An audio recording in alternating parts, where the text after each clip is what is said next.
projeto Criar e Crescer, Grupo Guerreiros da Paz, apresenta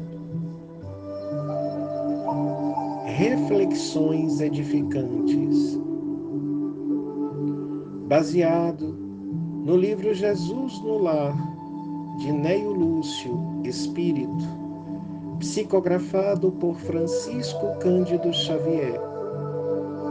Capítulo 5. O servo inconstante. À frente de todos os presentes, o mestre narrou com simplicidade. Certo homem encontrou a luz da revelação divina e desejou ardentemente habilitar-se para viver entre os anjos do céu. Tanto suplicou essa bênção ao Pai que, através da inspiração, o Senhor o enviou ao aprimoramento necessário com vistas ao fim a que se propunha. Por intermédio de vários amigos, orientados pelo poder divino, o candidato que demonstrava acentuada tendência pela escultura foi conduzido a colaborar com o antigo mestre em mármore valioso. No entanto, a breve tempo, demitiu-se alegando a impossibilidade de submeter-se a um homem ríspido e intratável. Transferiu-se, desse modo, para uma oficina consagrada à confecção de utilidades de madeira, sob as diretrizes de velho escultor. Abandonou-o também, sem delongas, asseverando que lhe não era possível suportá-lo. Em seguida, entregou-se sob as determinações de conhecido operário especializado em construção de colunas em estilo grego. Não tardou, entretanto, a deixá-lo, declarando não lhe tolerar as exigências. Logo após, entregou-se ao trabalho sob as ordens de experimentado escultor de ornamentações em arcos festivos. Mas, finda uma semana, fugiu aos compromissos assumido, afirmando haver encontrado um chefe por demais violento e irritadiço. Depois, colocou-se sob a orientação de um fabricante de arcas preciosas, de quem se afastou em poucos dias, a pretexto de se tratar de criatura desalmada e cruel.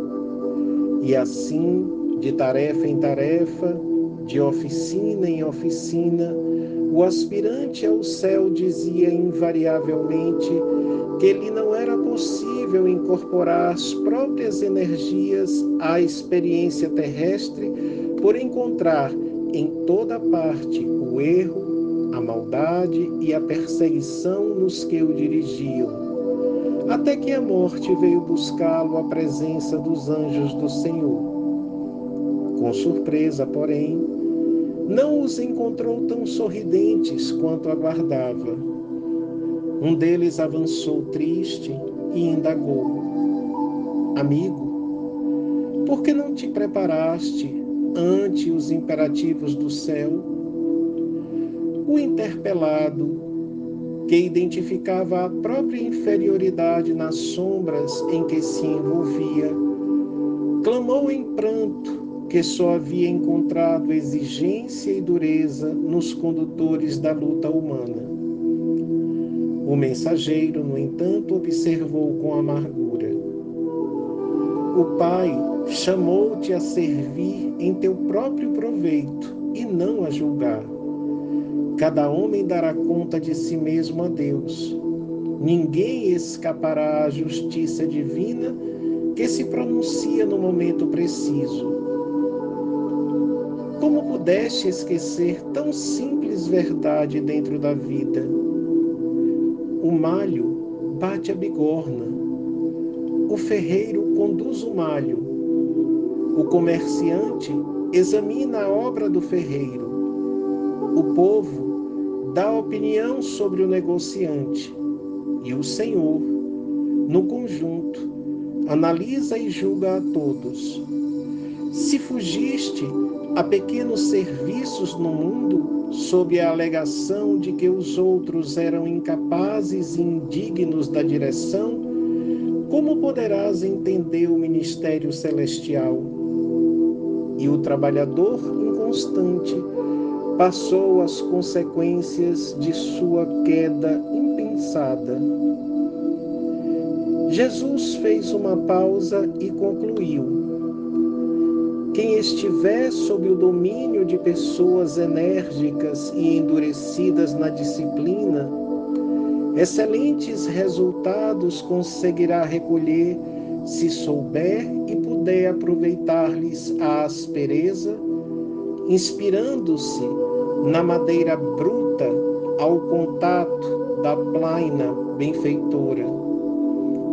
Abençoada seja a mão que educa e corrige, mas bem-aventurado seja aquele que se deixa aperfeiçoar ao seu toque de renovação e aprimoramento, porque os mestres do mundo sempre reclamam a lição de outros mestres, mas a obra do bem, quando realizada para todos, permanece eternamente.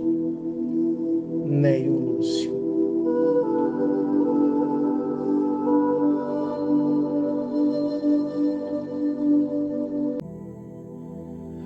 Olá, irmãos! Dando continuidade ao nosso projeto de reflexões edificantes, hoje nós vamos pensar um pouco sobre esta lição do servo inconstante que nos é trazida por Neio Lúcio. Jesus, ao contar essa história, nos chama a atenção para um fato muito importante em nossa caminhada, em nossa trajetória. Quando postos à condição da subordinação a alguém, não só no campo profissional, nós precisamos carregar conosco a devida humildade para não estarmos apontando os erros, as faltas dos outros, porque Deus nos concede a oportunidade da experimentação na tratativa com pessoas endurecidas, pessoas de natureza ríspida, justamente para que tenhamos a necessária humildade de lapidação do nosso orgulho, das nossas vaidades. Mas não só condicionados a esta ideia de subordinação, nós também precisamos levar esta lição para as nossas relações interpessoais, onde nós tantas vezes negligenciamos ou negamos a convivência educadora neste educandário da vida com pessoas difíceis, com pessoas que exigem de nós uma resiliência, uma compreensão, uma humildade muito grande, sem abandonarmos a tarefa a despeito dos nossos queixumes.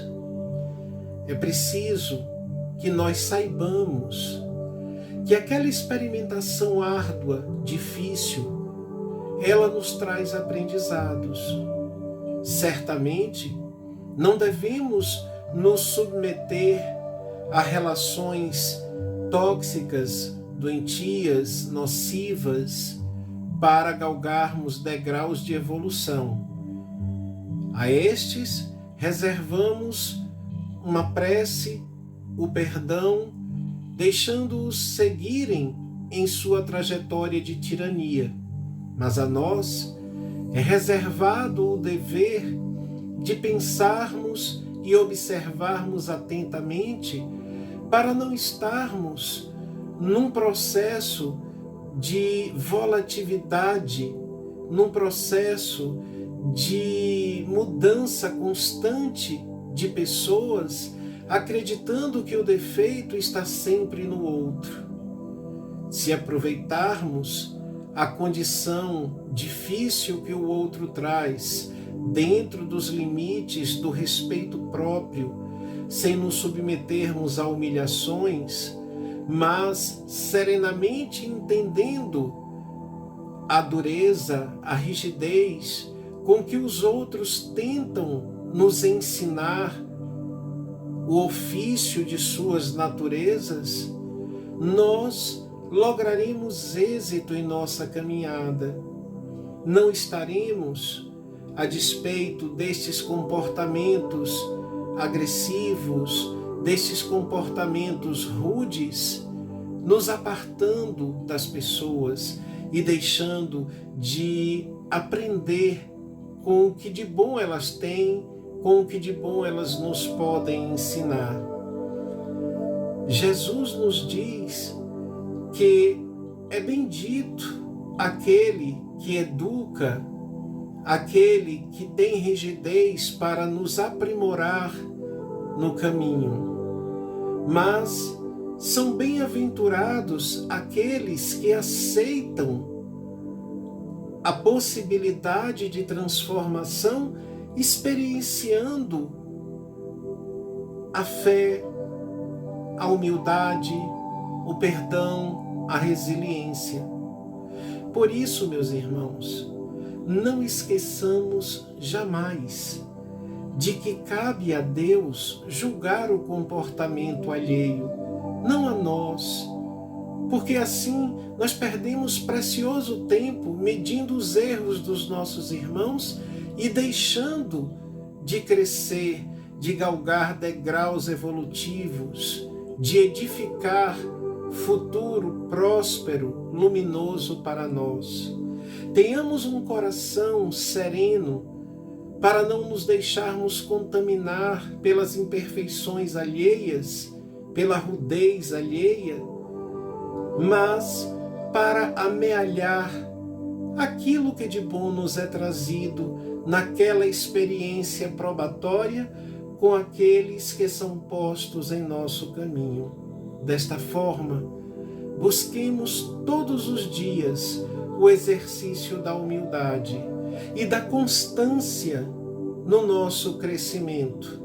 Sejamos pacientes, compreensivos e resilientes para não estarmos sempre mudando e acusando os outros da responsabilidade do nosso abandono, da nossa negligência ou da nossa desídia. Tá bom, meus irmãos? Paciência acima de tudo, boa vontade, perseverança e esperança no coração. Muita paz, luz e amor em seus corações.